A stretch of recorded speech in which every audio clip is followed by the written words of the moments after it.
میں ایک غریب دہاڑی دار مزدور تھا۔ میں نے دن رات محنت کر کے اپنی بیوی کو مقابلے کا امتحان کی تیاری کروائی۔ جب رزلٹ آیا تو میری بیوی نے پورے صوبے میں 5ویں نمبر لی تھی۔ میں مٹھائی لے کر گھر پہنچا تو میری 8 ماہ کی بیٹی رو رہی تھی اور نزدیک ہی ایک خط رکھا تھا۔ میری دنیا اندھیر ہو گئی کیونکہ میری بیوی تو مجھے چھوڑ کر اپنے دوست۔ میں گہری نیند سو رہا تھا کہ جب اچانک مجھے کسی کی سسکیوں کی آواز محسوس ہوئی۔ پہلے اس آواز کو نظر انداز کرتا رہا، لیکن جب مسلسل مجھے کسی کے رونے کی آواز آئی، میں نے فوراً آنکھیں کھولی تھی اور میں نے گردن موڑ کر دیکھا تو میرے کمرے میں میری بیوی موجود نہیں تھی۔ میرا دل دھک سے رہ گیا۔ میں فوراً کمرے سے باہر آیا تھا اور اگلے لمحے ہی مجھے حیرت کا شدید جھٹکا لگا۔ میری بیوی زمین پر سر جھکائے رو رہی تھی، باقاعدہ آواز سے۔ میں فوراً اس کے طرف بڑھا اور اس کے کندھے پر ہاتھ رکھتے ہوئے بولا، نازش، کیا ہوا؟ کیوں رو رہی ہو؟ میرا لہجہ گھبرایا ہوا تھا، جبکہ وہ میری موجودگی محسوس کر کے خاموش ہو گئی۔ چند لمحے بعد وہ اپنا سر اٹھا کر بولی کہ نہیں، کچھ نہیں، بس ویسے ہی رو رہی تھی۔ لیکن میں اس کے پاس ہی بیٹھ گیا اور اس کے ہاتھ تھامتے ہوئے بولا کہ نہیں نازش، تم کبھی بھی بلا وجہ نہیں روتی، بتاؤ ہوا کیا ہے؟ تم کیوں خود؟ میری بات سن کر وہ بولی کہ آپ کو کوئی فرق نہیں پڑتا میرے اداس ہونے سے، میں روں یا مروں، جو بھی کچھ کروں۔ کہتے ہی یہ کمرے سے چلی گئی، جبکہ میرا دماغ بھن اٹھا۔ آخر ہوا کیا تھا جو وہ اس طرح برتاؤ کر رہی تھی؟ میں واپس آیا تھا اور اس کو روتا دیکھ کر قریب ہی بیٹھ گیا، جبکہ وہ بولی، آپ مجھے پریشان نہیں کرو، مجھے کچھ دیر کے لیے اکیلا رہنے ہیں۔ آپ چپ چاپ سو جاؤ، رات بہت ہو رہی ہے، آپ کو صبح مزدوری پر بھی جانا ہوگا۔ مگر میں سمجھ گیا تھا کہ بات بڑی ہے، ورنہ کبھی بھی نازش اس طرح برتاؤ نہیں کرتی، بلکہ ہمیشہ میرے ساتھ عزت سے پیش آتی تھی۔ ہماری شادی کو 1.5 سال ہو گیا تھا اور اس دوران مجھے اپنی بیوی سے بے حد محبت ہو گئی تھی۔ جتنا وہ میرا ساتھ دیتی تھی، اس کی جگہ کوئی اور عورت ہوتی اب تک مجھے چھوڑ کر چلی جاتی۔ کبھی کبھی فاقے کی نوبت بھی آ جاتی تھی، مگر نازش ہمیشہ ہمت کر کے میرا ساتھ دیتی تھی۔ میں اس کے پاس بیٹھ گیا تھا اور اسے اپنے ہاتھ لگاتے ہوئے بولا کہ میں کبھی تم سے تنہا نہیں چھوڑوں گا، مجھے بتاؤ ہوا کیا ہے، کس بات کی پریشانی ہے؟ میں ہوں تمہارے ساتھ، میں پیسے چاہیے یا پھر امی کی گھر جانا ہے یا پھر کوئی اور بات ہے؟ جبکہ وہ روتے ہوئے بولی کہ ہر بار مسئلہ پیسوں کا یا امی کے گھر کا نہیں ہوتا، کبھی کبھی انسان بھی تھک جاتا ہے اور میں بھی تھک چکی ہوں۔ اس کی بات میری سمجھ سے باہر تھی۔ وہ اپنا ہاتھ چھڑا کر اپنے بستر پر لیٹ گئی تھی اور گھٹی گھٹی آواز میں رونے لگی تھی۔ رات کے 3 بج رہے تھے اور اس کا یہ انداز میری سمجھ سے باہر تھا۔ میری جگہ اگر کوئی اور شوہر ہوتا، اب تک اپنی بیوی کو بھاڑ میں جھونک کر سو جاتا، لیکن میں ایسا نہیں کر سکتا تھا۔ میں ان مزدوروں میں سے نہیں تھا جو اپنی بیوی کو اپنا غلام سمجھے۔ میں ان کے ساتھ زمین پر بیٹھ گیا تھا اور اس کا چہرہ تھامتے ہوئے بولا کہ خدا کے لیے نازش، مجھے مشکل میں نہیں ڈالو، تمہارا رونا مجھے تکلیف دے رہا ہے۔ اگر تم اس طرح روتی رہی تو میں کبھی بھی سو نہیں پاؤں گا۔ خدا کے لیے مجھے پرسکون کرو، ہوا کیا ہے؟ میری بات سن کر وہ اٹھ کر بیٹھ گئی تھی اور مجھے دیکھ کر روتے ہوئے بولی کہ میں آپ کو کیا کہوں، آپ نے سب کچھ برباد کر دیا، میری زندگی کو بالکل تباہ کر دیا۔ گھر، کھانا، صفائی، انہی سب چیزوں میں میری زندگی رہ گئی ہے۔ میں نے کبھی نہیں سوچا تھا کہ میری شادی ایک مزدور سے ہوگی۔ میری ہمیشہ سے خواہش تھی کہ میری شادی کسی سے ہوگی جو مجھے دنیا جہان کی خوشیاں دے گا، مگر آپ نے مجھے ایسا کچھ بھی نہیں دیا، سوائے اذیت، تنگ دستی کے۔ اس بات کو سن کر میں دنگ رہ گیا۔ میں نے کبھی تصور بھی نہیں کیا تھا کہ نازش مجھے اس طرح کے الفاظ بولے گی۔ میں کچھ کہتا اس سے پہلے ہی وہ مزید بولی، آپ کو بھی کیوں بلیم کر رہی ہوں، یہ سب میری قسمت میں لکھا ہوا تھا۔ بچپن سے خواہش تھی کہ اعلیٰ تعلیم حاصل کر کے میں ایک بڑی افسر بنوں، لیکن سب حاصل کرنے کے باوجود میرے نصیب میں ایک مزدور آیا جو میری ضروریات تو دور، 2 وقت کا کھانا بھی پوری نہیں کر سکتا تھا۔ اس کا انداز میری سمجھ سے باہر تھا اور آج سے پہلے نازش نے ایسا کبھی نہیں کیا تھا۔ میں اس کو دیکھتے ہوئے بولا کہ تمہیں ہوا کیا ہے، تم اس طرح برتاؤ کیوں کر رہی ہو، اور تم جانتی ہو میں جان بوجھ کر ایسا نہیں کرتا، دن رات محنت کرتا ہوں تاکہ تمہاری خواہشات پوری کر سکوں۔ جبکہ وہ بولی، اگر آپ میری خواہش کو پورا کرنا چاہتے ہیں تو مجھے امتحان دینے کی اجازت دیں، میں ایک افسر بننا چاہتی ہوں تاکہ میرے آنے والے بچوں کی زندگی آسان ہو سکے۔ میں اپنی تعلیم ضائع نہیں کرنا چاہتی۔ اس کی بات سن کر میں تھوڑا پریشان ہو گیا۔ میرے خاندان میں عورتیں زیادہ نہیں پڑھتی تھیں اور کسی بھی امتحان میں ہرگز شامل نہیں ہوتی تھیں، خاص کر شادی شدہ عورتیں۔ میں فوراً بولا کہ یہ ممکن نہیں ہے، تم جو سوچ رہی ہو ایسا نہیں ہو سکتا، جبکہ وہ فوراً بولی اس میں غلط کیا ہے؟ میں کوئی گناہ نہیں کر رہی ہوں، صرف اور صرف ایک افسر بننا چاہتی ہوں۔ مجھے ساری معلومات حاصل ہے، میں بابا سے پیسے لے کر امتحانی فیس بھی جمع کروا دوں گی، آپ کو میں بالکل پریشان نہیں ہونے دوں گی۔ بس آپ میرا ساتھ دے دیں۔ اگر آپ میرے ساتھ کھڑے ہو جائیں گے تو میں کامیابیوں کی بلندی پر آسانی سے پہنچ جاؤں گی۔ مجھے مقابلے میں حصہ لینا ہے، خدارا میری مدد کریں۔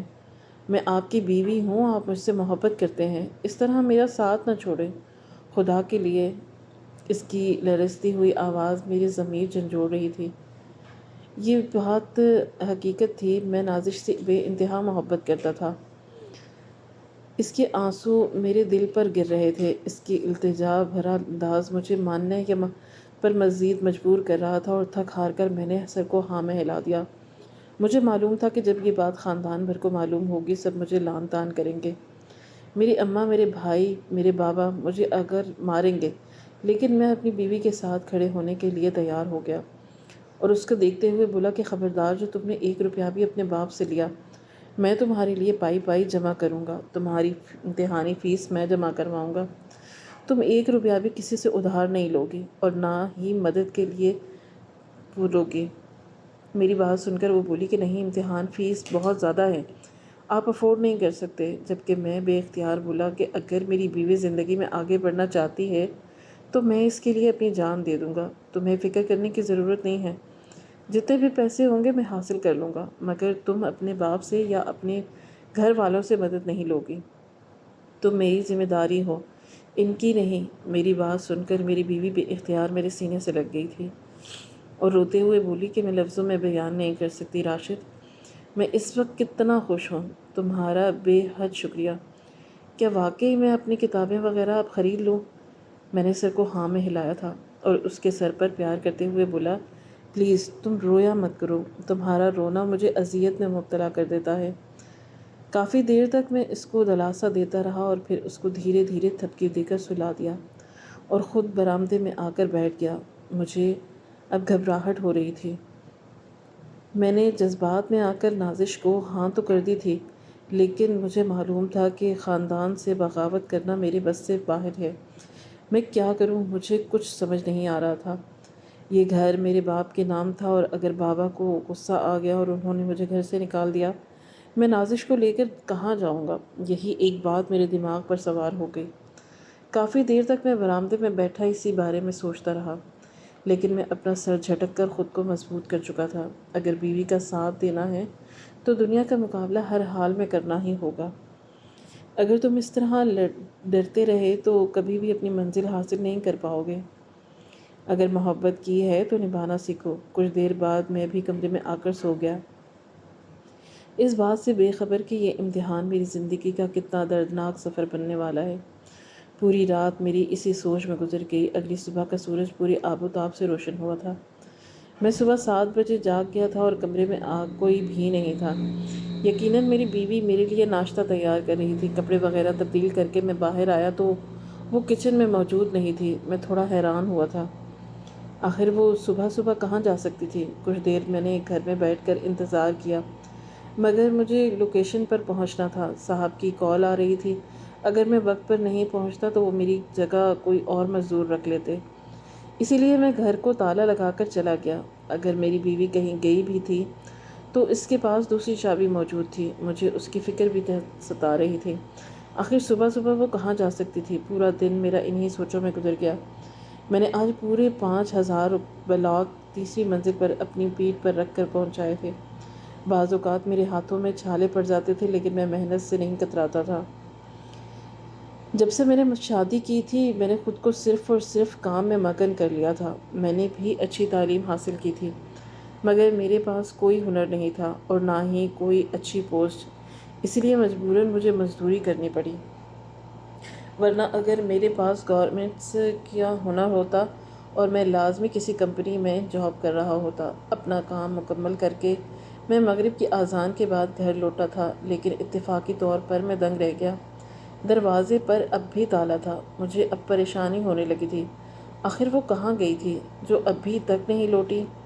میں فوراً اس کے میکے چلا گیا۔ وہاں جا کر معلوم ہوا کہ وہ اپنے بھائی کے ساتھ کتابیں خریدنے اردو بازار گئی ہوئی ہے۔ مجھے بے حد غصہ آیا تھا۔ جب میں نے اسے وعدہ کیا تھا کہ میں تمہاری ہر خواہش پوری کروں گا، تمہیں مقابلے میں پاس کروانے کی پوری جدوجہد کروں گا، تو وہ میرے بجائے اپنے بھائی کے ساتھ کیوں گئی؟ مجھے بے حد غصہ آ رہا تھا، اسی لیے ان لوگوں کے روکنے کے باوجود میں غصے سے گھر لوٹ آیا، اور میں نے سوچ لیا تھا کہ آج وہ آ جائے، میں اس سے لازمی اس حوالے سے بات کروں گا۔ بنا میری اجازت کے تم کیوں گئی؟ اور تم نے مجھے ایک دفعہ بتایا بھی نہیں۔ تمہیں ایک دفعہ خیال نہیں آیا کہ تمہارا شوہر بنا ناشتے کے کام پر جائے گا؟ اگر اس کو یہی سب کرنا تھا تو میں نے دل ہی دل میں ارادہ باندھ لیا تھا، میں اسے امتحان کی اجازت نہیں دوں گا، بس بہت ہو چکا۔ آج پہلے دن ہی یہ تماشا، آگے نہ جانے وہ کیا کرے۔ میں بھی منصوبے ہی بنا رہا تھا کہ جب گھر کا دروازہ کھول کر میری بیوی اپنے بھائی کے ساتھ داخل ہوئی۔ چہرے پر مسکراہٹ اور ہاتھوں میں کتابیں تھیں۔ اندر آتے ہی وہ چہک کر بولی، شکر ہے آپ آ چکے ہیں، بلا وجہ مجھے انتظار کرنا پڑتا اور کھانا ٹھنڈا ہو جاتا۔ آئیں ساتھ میں کھاتے ہیں۔ جبکہ میں بولا کہ یہ سب کیا چل رہا ہے؟ تم بنا بتائے اپنے گھر چلی گئی اور پھر وہاں سے اردو بازار بھی چلی گئی، ایک دفعہ مجھے بتانے کی زحمت بھی نہیں کی۔ جبکہ وہ کچن میں جا رہی تھی، بے اختیار ٹھٹکی تھی اور مجھے دیکھتے ہوئے سنجیدگی سے بولی، کیا ہو گیا آپ کو؟ میں نے کوئی گناہ تو نہیں کیا؟ آپ سے کل رات میری اجازت لے لی تھی اور آپ نے خود کہا تھا کہ آپ کو کوئی اعتراض نہیں ہے، میں مقابلے میں حصہ لے سکتی ہوں۔ جبکہ میں ایک نظر اس کے بھائی پر ڈال کر خاموشی سے کمرے کے اندر آ گیا تھا۔ میں بلا وجہ کسی اور کے سامنے اپنے گھر کا بکھیڑا نہیں کھڑا کرنا چاہتا تھا۔ تھوڑی دیر کے بعد وہ کمرے میں آئی تھی اور مجھے دیکھتے ہوئے سخت لہجے میں بولی، یہ کیا طریقہ ہے؟ آپ بلال کے سامنے ہی شروع ہو گئے۔ اگر کوئی بات تھی تو اس کے جانے کے بعد کر لیتے۔ وہ مجھے بول رہا تھا کہ اگر شوہر تمہیں اجازت نہیں دے رہا تو تم کیوں مقابلہ میں حصہ لے رہی ہو؟ آپ کی بات مجھے بالکل سمجھ نہیں آتی۔ اگر آپ کا ارادہ ہی نہیں ہے تو پھر مجھے ہاں کیوں کی؟ اس کا سخت لہجہ دیکھ کر میں خاموش ہو گیا تھا۔ میرے دل میں کئی سوالات تھے، غصہ تھا، لیکن میں نے چپ رہنے میں عافیت جانی۔ بلا وجہ میں کچھ بھی بول کر اس کا دل نہیں دکھانا چاہتا تھا۔ میں نے سر نفی میں ہلایا تھا اور اس کو دیکھتے ہوئے بولا کہ میں تمہاری فکر ہو رہی تھی۔ اگر خدا نخواستہ کچھ ہو جاتا، میں کیا کرتا؟ مجھے تو کچھ پتہ بھی نہیں تھا نا۔ جبکہ وہ بولی کہ کچھ نہیں ہو سکتا، مجھے میرا بھائی میرے ساتھ تھا، آپ کو تو میری پرواہ ہی نہیں ہے۔ اگر آپ کو میری پرواہ ہوتی تو آپ جلدی جاگتے، میرے ساتھ خود اردو بازار چلتے۔ جبکہ میں اس کی شکل دیکھتا رہ گیا۔ اس نے ایک دفعہ بھی مجھ سے یہ بات کہی تھی اور نہ مجھے بتایا تھا، بس اپنی من مرضی چلی گئی اور مجھے ہی الٹا الزام دے رہی تھی۔ یہ کوئی بات ہوئی؟ میں چپ چاپ گھر سے باہر آ گیا تھا۔ میرا ارادہ کچھ کھانے کا تھا تاکہ پیٹ میں کچھ جائے تو میرا دماغ کام کر سکے۔ تقریباً 1 گھنٹے بعد میں کھانا وغیرہ کھا کر گھر لوٹا تھا، مگر اگلے ہی لمحے میری جان حلق میں اٹک گئی، کیونکہ میری بیوی صحن میں بے ہوش پڑی ہوئی تھی۔ میں فوراً اس کی طرف لپکا تھا اور اسے جھنجھوڑ کر اٹھایا۔ اس کا چہرہ میرے دل کے کام کے قریب تھا۔ میں اس کو جھنجھوڑتے ہوئے بولا کہ نازش کیا ہوا؟ ہوش کرو۔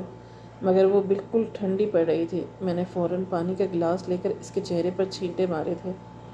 چند لمحے بعد اس کو ہوش آیا تھا۔ مندی مندی آنکھیں کھول کر وہ جاگی تو میں بے چین لہجے میں بولا، کیا ہوا؟ تم بے ہوش کیوں ہو گئی؟ سب خیریت ہے؟ جبکہ وہ میرے سہارے تخت پر بیٹھتے ہوئے بولی، میں آپ کے پیچھے آ رہی تھی، پتہ نہیں کیا ہوا، چوکھٹ پار کی تو اچانک چکر آ گئے۔ صبح بھی ایسا ہی حال ہو رہا تھا، دل بھی متلی متلی ہو رہا تھا۔ بھائی کے ساتھ اردو بازار میں بھی میری حالت بہت عجیب ہو رہی تھی۔ مجھے کچھ اچھا نہیں لگ رہا تھا۔ اس کی بات سن کر میں فوراً پریشان ہو گیا تھا اور اس کے دیکھتے ہوئے بولا کہ چلو ہم قریبی کلینک پر ایک دفعہ تمہارا چیک اپ کروا لیتے ہیں۔ خدا نہ خواستہ کوئی بڑا مسئلہ نہ ہو تو بعد کے لیے پریشانی ہوگی، ویسے بھی تمہیں اب امتحان کے لیے اپلائی کرنا ہے۔ میری بات سن کر وہ فوراً بولی کہ آپ بالکل ٹھیک بول رہے ہیں، اس مہینے کی آخری تاریخ ہے اور میں برقع پہن کر آتی ہوں، پھر بھی ہم چلتے ہیں۔ جبکہ میں نے سر کو ہاں میں ہلایا۔ تھوڑی دیر بعد ہی ہم دونوں میاں بیوی کلینک پر بیٹھے ہوئے تھے۔ چند لمحے بعد اس کے کچھ ٹیسٹ کیے گئے اور ہمیں باہر ہی ٹھہرا دیا گیا۔ تقریباً آدھے گھنٹے بعد اس کی رپورٹس آئی تھیں، اور جب ہم ڈاکٹر کے سامنے بیٹھے اور جو خبر انہوں نے دی اسے سن کر مجھے اپنے کانوں پر یقین نہیں آ رہا تھا۔ ایسا لگ رہا تھا کہ جس سے ہر طرف تتلیاں رقص کر رہی ہوں۔ میرے پاؤں زمین پر نہیں رہے تھے۔ ڈاکٹر کا کہنا تھا کہ میری بیوی ماں بننے والی ہے، اور میں باپ یہ خبر نہیں بلکہ میرے لیے کوئی خوشی کا پروانہ تھا۔ مگر جیسے ہی میری نظر بیوی کے چہرے پر پڑی دنگ رہ گیا۔ اس کی رنگت اتر چکی تھی۔ چپ چاپ اس نے دوائیاں لی اور میرے ساتھ گھر آ گئی۔ ایک ماں ہونے کی حیثیت سے جو خوشی اس کے چہرے پر ہونی چاہیے وہ مجھے کہیں بھی نظر نہیں آئی۔ گھر آ کر میں نے اسے صرف اتنا کہا تھا کہ اب اپنا خیال رکھنا، تمہاری صحت اب ہمارے لیے بے حد ضروری ہے۔ میں تمہیں ہر چیز مہیا کروں گا، چاہے مجھے اپنا آپ ختم کیوں نہ کرنا پڑے۔ جبکہ اس نے میری کسی بات پر بھی جواب نہیں دیا تھا۔ ایسا کیوں ہو رہا تھا مجھے کچھ سمجھ نہیں آ رہی تھی۔ پوری رات میں نے اس کے برابر میں جاگتے جاگتے گزار دی، کہیں سے اسے کوئی تکلیف نہ ہو جائے اور کہیں وہ پریشان نہ ہو جائے۔ میں بس اسی ٹینشن میں لگا ہوا تھا۔ اگلی صبح میں نے اپنے ٹیسٹ سیٹ کو فون کر کے منع کر دیا تھا کہ آج میں کام پر نہیں آؤں گا۔ میرے گھر میں خوشی آئی ہے، میری بیوی کو ابھی فی الحال میری ضرورت ہے، مجھے کچھ دن کی چھٹی چاہیے۔ انہیں اعتراض ہوا تھا، مگر پھر میری باتیں سمجھ کر انہوں نے مجھے ہاں بول دی۔ ناشتہ بہت خاموشی سے کیا گیا۔ میرا ناشتے کے بعد امی کی طرف جانے کا ارادہ تھا، انہیں یہ خوشخبری دینا چاہتا تھا۔ کئی سالوں سے وہ پوتا پوتی کی خواہش لیے بیٹھی تھی۔ بڑے بھائی کی ایک اولاد بھی نہیں تھی، اور اب میرے در پر بھی یہ خوشی آ رہی تھی، تو میں بھلا کیوں اس خوشی کو دوبالا نہ کرتا۔ ناشتہ کرنے کے بعد میں نے خود ہی برتن سمیٹے۔ ابھی میں کمرے میں آ کر چلنے کے لیے بولتا، اس سے پہلے ہی میری نظر بستر پر لیٹی ہوئی اپنی بیوی پر گئی۔ وہ گھوٹی گھوٹی آواز میں رو رہی تھی۔ اس کے پاس جا کر بیٹھ گیا تھا اور اس کے ہاتھ تھامتے ہوئے بولا کہ کیا ہوا نازش، کیوں رو رہی ہو؟ کہیں درد ہو رہا ہے؟ ہم ڈاکٹر کے پاس چلیں؟ جبکہ وہ سر نفی میں ہلاتے ہوئے بولی کہ آپ مجھ سے کتنا پیار کرتے ہو راشد، سچ سچ بتانا، آپ کو میری قسم۔ اس کی بات سن کر میں بے اختیار بولا، اس میں قسم دینے والی کیا بات ہے؟ میں تم سے بے تحاشا محبت کرتا ہوں، تمہاری خاطر اپنی جان دے دوں گا۔ جبکہ وہ بے اختیار بولی کہ اگر ایسی بات ہے تو آج آپ کو اپنی اولاد کے جان دینی ہوگی۔ میں ابھی بچہ پیدا نہیں کرنا چاہتی، میں CSS کا امتحان دینا چاہتی ہوں۔ اگر میں نے یہ موقع ضائع کر دیا تو میں کبھی اس موقع کو حاصل نہیں کر پاؤں گی۔ اس کی بات سن کر میں سن ہو گیا تھا۔ مجھے یقین ہی نہیں آ رہا تھا کہ میری بیوی ایسی بات بھی کر سکتی ہے۔ وہ ایک ماں تھی، اور ایک ماں بھلا ایسے کیسے بول سکتی ہے؟ میں جھنجھلا کر بولا کہ پاگل ہو چکی ہو، کس طرح کی باتیں کر رہی ہو؟ ایک امتحان کی خاطر تم اپنی اولاد مار دو گی؟ جبکہ وہ بولی کہ میں کیا کروں، میں اپنا خواب ادھورا نہیں چھوڑ سکتی۔ جبکہ میں اس کے دونوں ہاتھ تھام کر بولا کہ صرف 1 سال کی بات ہے، تم یہ بچہ پیدا کرو، میں خود تمہارے لیے کھڑا رہوں گا۔ تم کیوں پریشان ہوتی ہو؟ میں نے جب تمہیں ابھی ہاں بولی ہے تو میں تب بھی انکار نہیں کروں گا۔ میں خود بچے کو سنبھالوں گا، لیکن اس طرح کی بات مت کرو۔ ساری زندگی تم خود کو معاف نہیں کر پاؤ گی، اور تمہاری جان کو بھی خطرہ ہے۔ میں اس طرح کسی بھی قسم کا رسک نہیں لے سکتا۔ وہ بہت روئی، جھنجھلائی، چیخی، مگر میں نہیں مانا۔ یہ ایک بہت بڑا فیصلہ تھا، اور میں اس کے حق میں ہرگز نہیں تھا۔ اس کے لاکھ احتجاج کے باوجود میں نے اسے راضی کر ہی لیا تھا، اور پھر اس کے گھر والوں نے بھی اسے سختی سے منع کر دیا تھا کہ ایسا کوئی قدم تم نہیں اٹھاؤ گے، ورنہ ہم میں سے کوئی بھی تمہاری خوشیوں میں شریک نہیں ہوں گے۔ تب کہیں جا کر وہ راضی بھی ہوئی تھی، لیکن جس طرح وہ اپنے آپ کو نقصان پہنچاتی تھی میرا دل لرز اٹھتا تھا۔ وقت گزرا تھا اور پورے 9 مہینے بعد رب العالمین نے مجھے رحمت سے نوازا۔ میرے گھر بیٹی کی پیدائش ہوئی تھی۔ میں بہت خوش تھا، جس کی کوئی حد نہیں تھی۔ اس نے پیدا کرتے ہی صاف کہہ دیا تھا کہ اب امتحان میں لازمی داخلہ لوں گی، مگر ڈاکٹر کا کہنا تھا کہ آپ کا C سیکشن ہوا ہے، آپ فی الحال ایسا کرنے کا سوچے بھی مت۔ بے شک امتحان کے لیے ابھی فی الحال آپ کو جسمانی مشقت کی ضرورت نہیں ہے، مگر آپ اپنے ذہن پر زور ڈالیں گی، اور ابھی فی الحال آپ اتنی کمزور ہو چکی ہیں کہ آپ کے جسم کا اتنا خون بہہ چکا ہے کہ آپ کو مکمل ریسٹ چاہیے اور بچی کو بھی ماں کا ساتھ چاہیے۔ آپ کی بیٹی جب بڑی ہو جائے تب آپ یہ قدم اٹھانا۔ ڈاکٹر سے اس نے خوب جھگڑا کیا مگر میں اس کی فیملی ممبرز بالکل بھی اس چیز کے لیے راضی نہیں ہوئے۔ میں جانتا تھا کہ اس کے ساتھ غلط ہوا ہے، اس کی زندگی کا ایک بہت بڑا خواب ادھورا رہ سکتا ہے، مگر میں نے دل ہی دل میں ارادہ باندھ لیا تھا کہ میری بیٹی کے چند مہینے بعد ہی میں اپنی بیوی کو اس چیز کی اجازت دے دوں گا، اور میں نے اسے اگلے مہینے ہی اجازت دے دی تھی۔ تم امتحان کے لیے اپلائی کر لو، میں اپنی بیٹی کا خیال رکھوں گا۔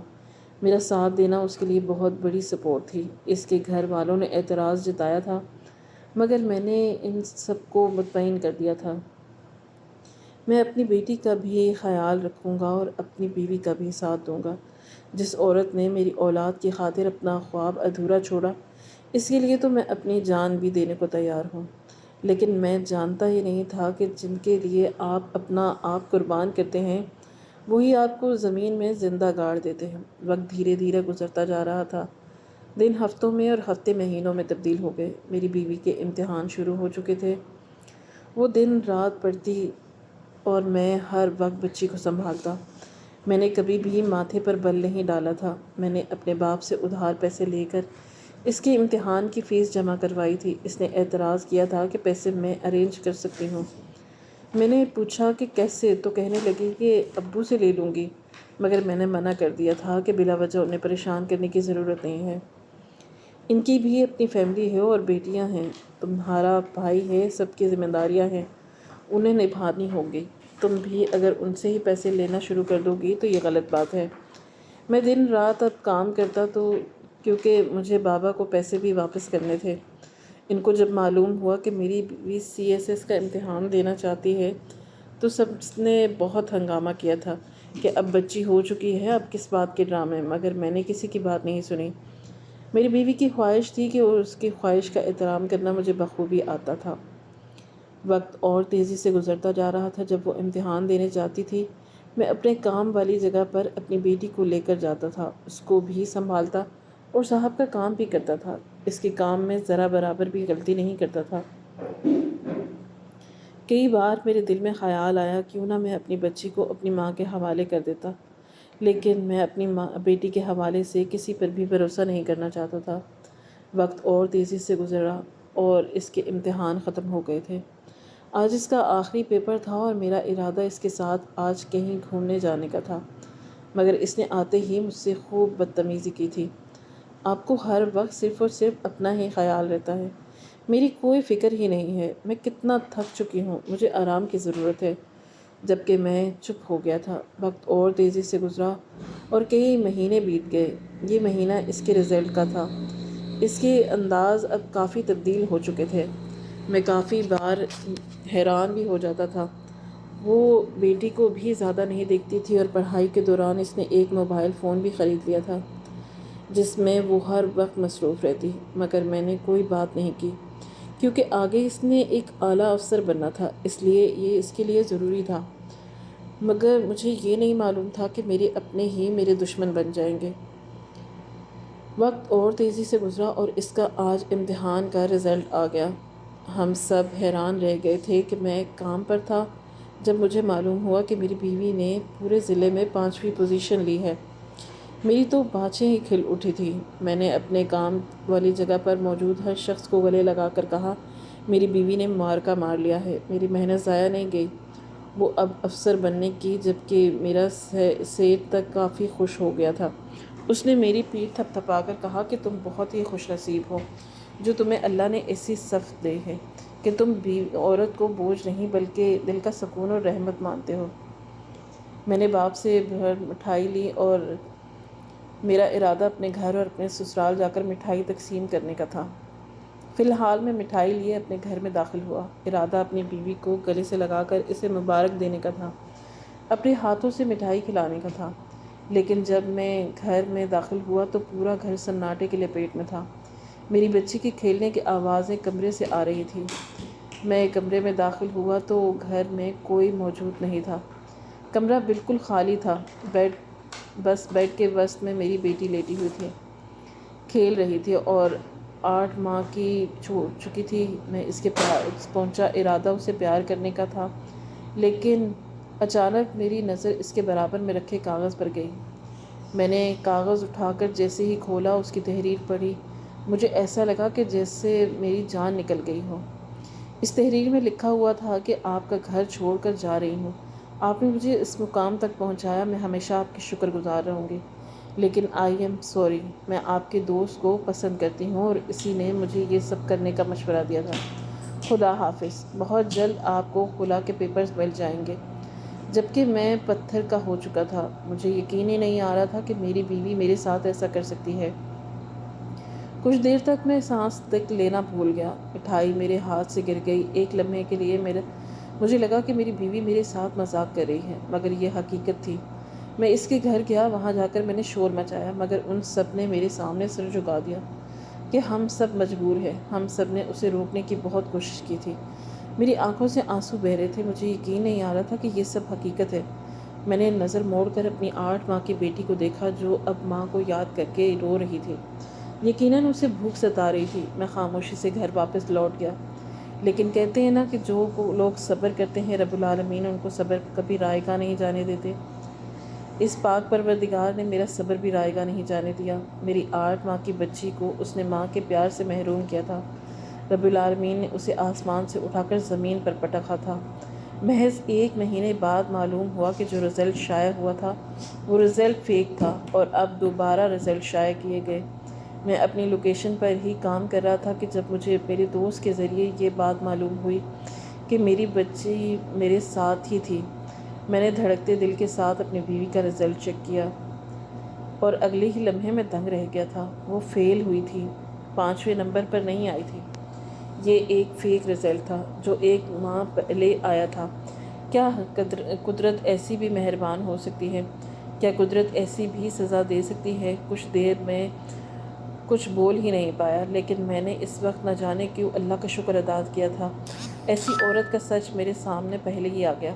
اگر اسے پوسٹ مل جاتی اور تب مجھے سامنے اس کا سچ آ جاتا تو مجھے کتنی ٹھیس پہنچتی۔ میں نے اگلے مہینے ہی اسے طلاق بھی دے دی۔